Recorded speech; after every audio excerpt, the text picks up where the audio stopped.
ദുബായിൽ പൊതുഗതാഗതം കൂടുതൽ ജനപ്രിയമാകുന്നുവെന്നാണ് ദുബായ് RTA കഴിഞ്ഞ ദിവസം പുറത്തുവിട്ട കണക്കുകളിൽ വ്യക്തമാക്കുന്നത്. മുൻ വർഷത്തെ അപേക്ഷിച്ച് കഴിഞ്ഞ വർഷം പൊതുഗതാഗതം ഉപയോഗിച്ചവരുടെ എണ്ണത്തിൽ 6.4% വർധന.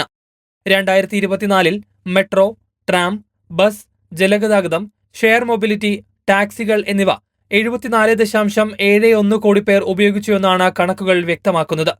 1.9 കോടി പേരാണ് ആഡംബര പൊതുഗതാഗതമായ ലിമോസിൻ ഉപയോഗിച്ചത്. ദുബായ് മെട്രോയുടെ റെഡ്, ഗ്രീൻ ലൈനുകളിൽ കഴിഞ്ഞ വർഷം 27.54 കോടി പേർ യാത്ര ചെയ്തു. പൊതുഗതാഗത വാഹനങ്ങൾ എല്ലാം കൂടി ചേർന്ന് 2024 15.3 കോടി ട്രിപ്പുകളാണ് നടത്തിയത്. ഇതിൽ മുന്നിൽ ദുബായിലെ ടാക്സികളാണ്.